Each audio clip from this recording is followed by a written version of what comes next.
ओम शांति। ओम शांति। आज बाबा के 28/9/22 के महावाक्य प्रातः मुरली। ओम शांति। बाप दादा मधुबन। आज बाबा ने कहा, मीठे बच्चे जी बाबा, सबको बाप का परिचय दे, सुखदायी बनाओ। दे अभिमानी बनो तो टाइम सफल होता रहेगा और विक्रमों से बचे रहेंगे। प्रश्न आया है बाबा का, जिन बच्चों की बुद्धि को माया ताला लगा देती है, उनके मुख से कौन से बोल निकलते हैं?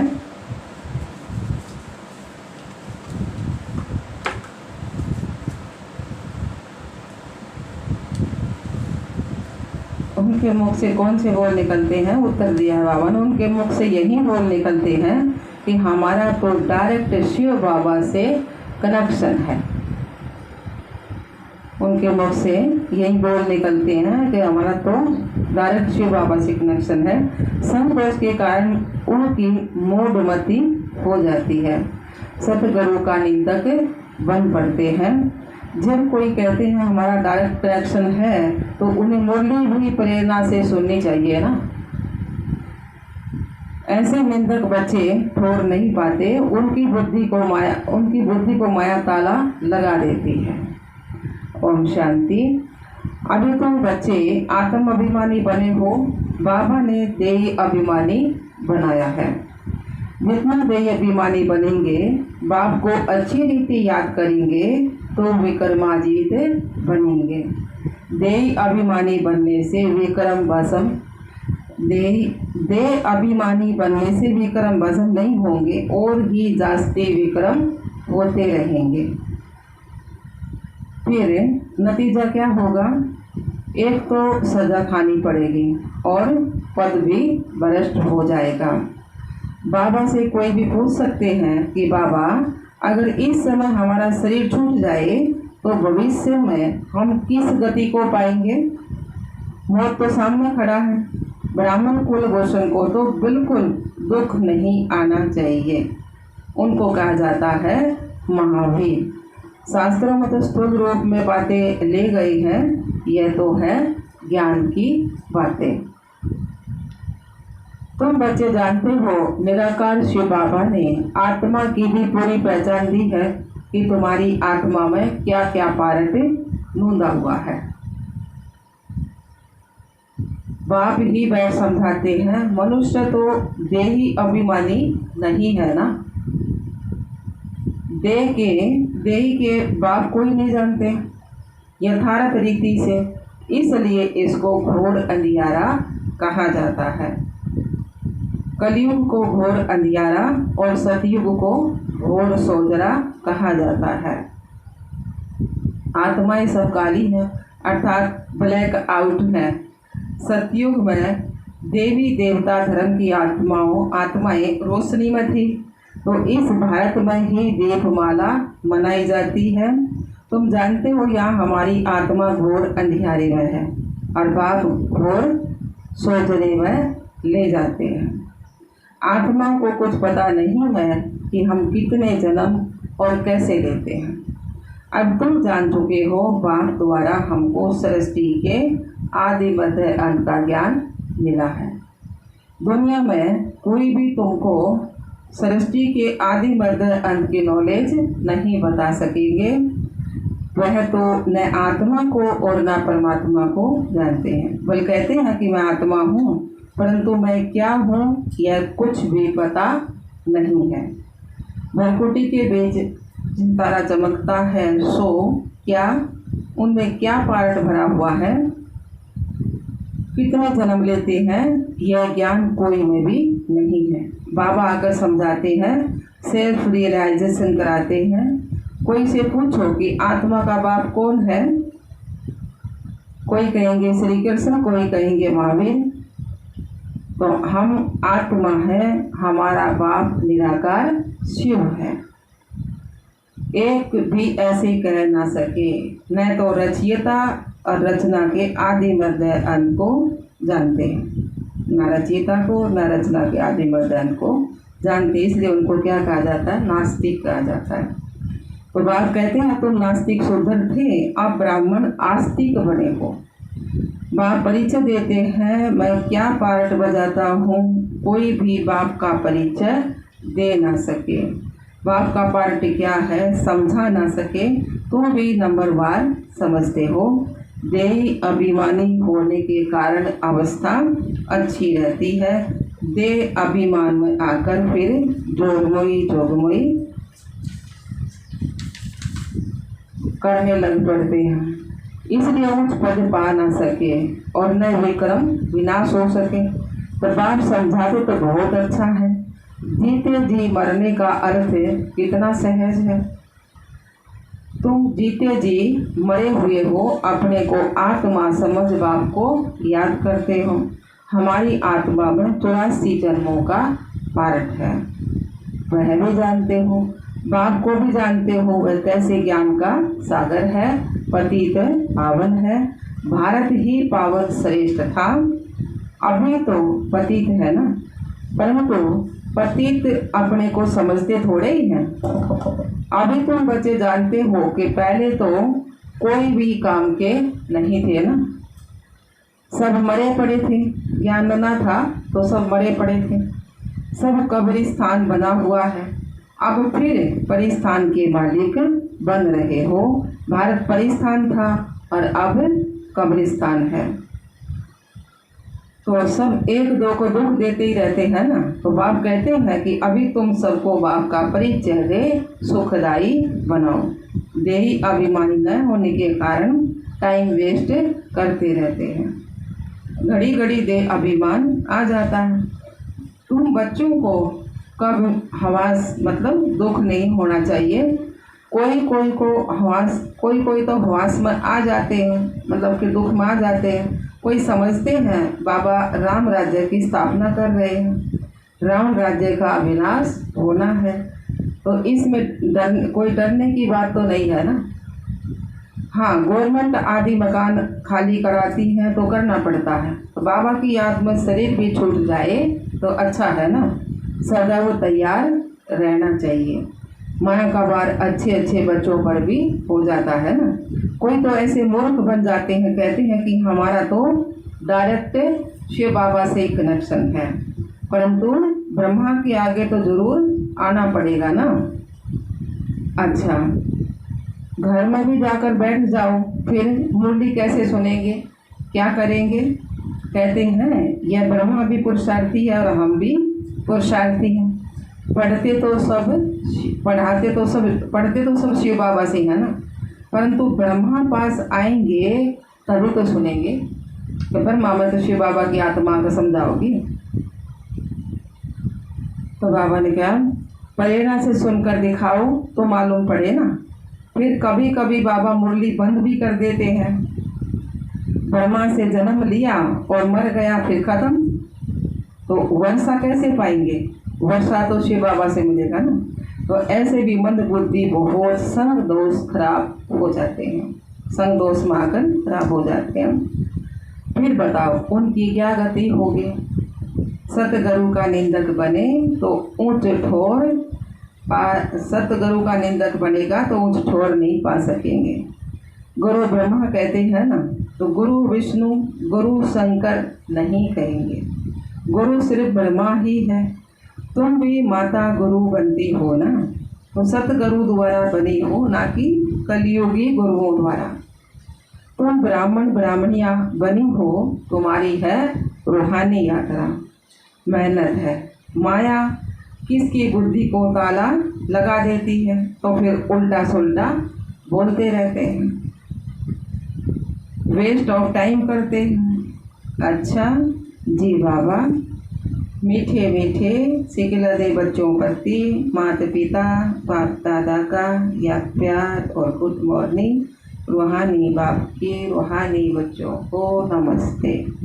हम रूहानी बच्चों के रूहानी बाप दादा को या प्यार गुड मॉर्निंग, नमस्ते नमस्ते नमस्ते जी। हम बाबा के बच्चे सदा रहें हंसते और हंसाते। शुक्रिया मीठे बाबा, शुक्रिया। 2 मुरली हाँ। तो बाबा ने बाप दादा के हस्त लिखित पत्रों की कॉपी जो बाप दादा के हाथ से लिखे हुए पत्र हैं उनकी कॉपी।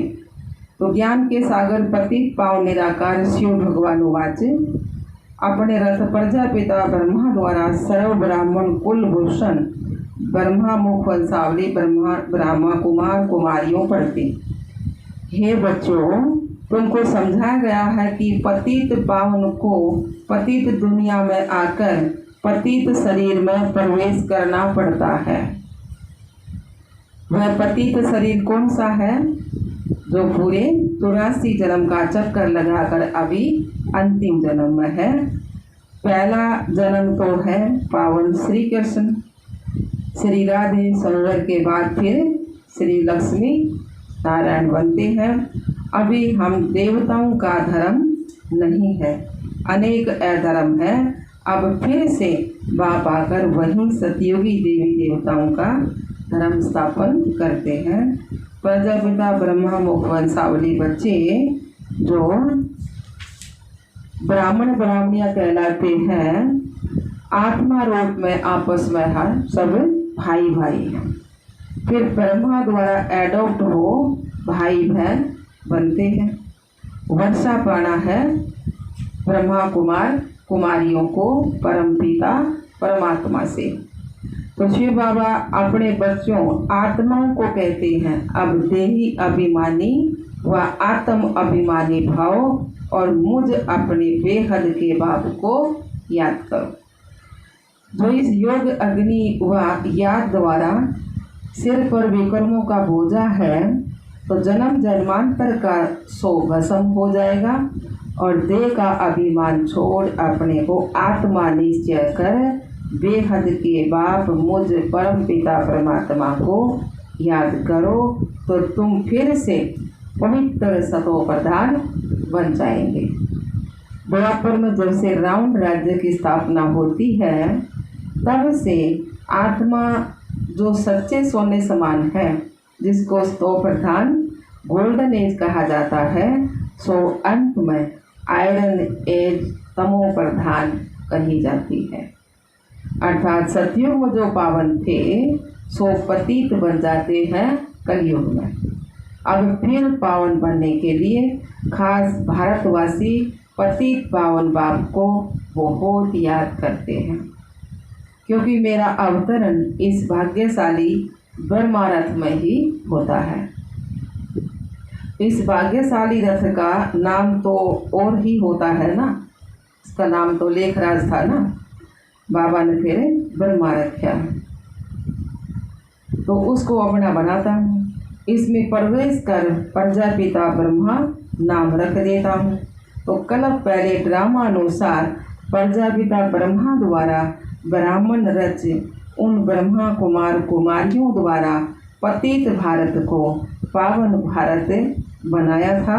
फिर भी जबकि कल्प की अंत में पतित बन आत्मा का 84 का चक्कर पूरा करती है, तो फिर वही पतित दुनिया को पावन करने आना पड़ता है।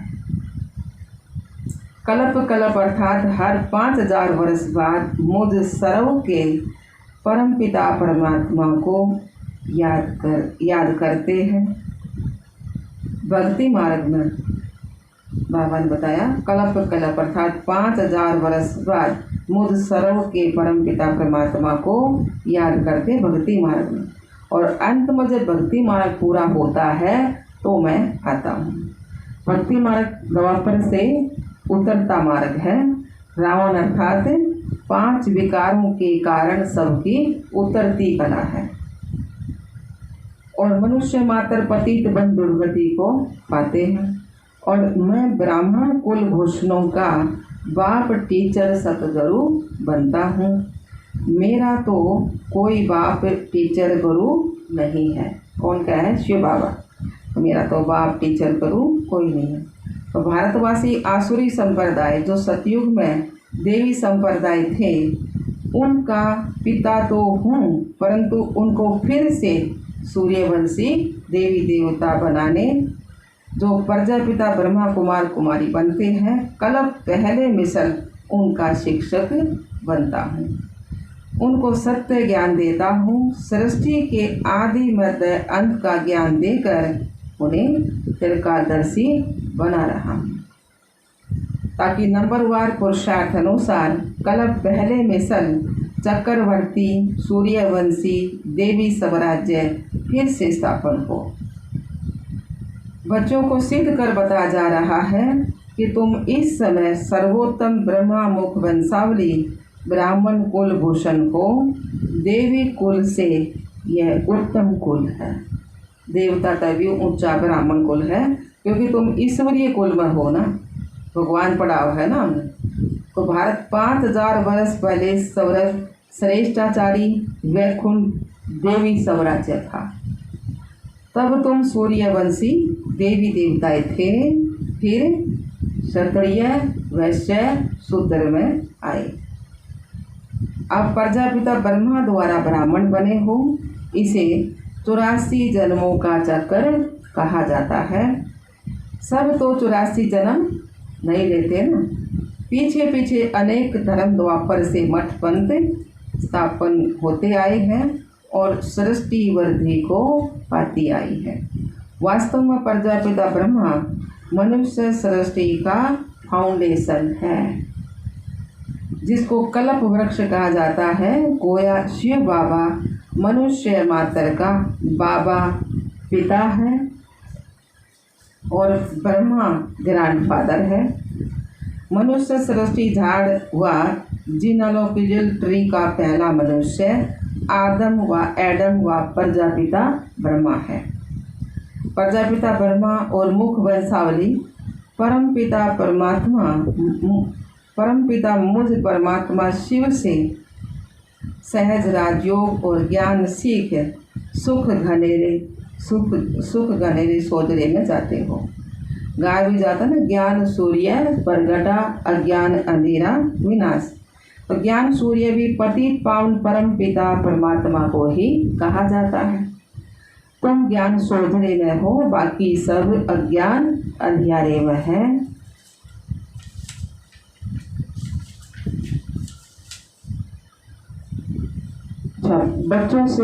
बच्चों ने ज्ञान सुना और बाबा कहा तो वर्षा मिलना ही है। एक तो बाप को दूसरा सृष्टि चक्र को याद करना है। एक तो बाबा को और दूसरा सृष्टि चक्र को याद करना है, और तो कोई तकलीफ नहीं है। बाप जानते हैं कि बच्चों ने भक्ति मार्ग में बहुत तकलीफ देखी है। अभी और क्या तकलीफ बच्चों को देवे। जितना भक्ति में मेहनत उतना यहाँ चुप रहना है। जितना योग में रहेंगे उतना भी कर्म विनाश होंगे। कहते हैं ना, तत्मेव माता च पिता तुम्हें बंधु तुम्हें सखा तुम्हें सर्वमम थे। तो दूसरे लौकिक माँ बाप भाई बंधु इस समय सब दुख देते हैं। आज बाबा दसम में जोड़ेंगे तो बाबा सुख देते हैं। तो यह फिर सबको सुख देते हैं, सदा सुखी बनाते हैं। अच्छा जी बाबा, मीठे मीठे दोबारा तो ना दे रखे बाबा ने, मीठे मीठे सिखला दे बच्चों प्रति माता पिता बाप दादा का याद प्यार और गुड मॉर्निंग। रूहानी बाप के रूहानी बच्चों को नमस्ते। हम रूहानी बच्चों की रूहानी बाप दादा को याद प्यार गुड मॉर्निंग, नमस्ते नमस्ते नमस्ते। हम बाबा के बच्चे सदा रहे हंसते और हंसाते। शुक्रिया मीठे बाबा, शुक्रिया बाबा। धारणा के लिए मुख्य सार, हम ऊंचे तो उच्च सर्वोत्तम ब्राह्मण कुलभूषण है।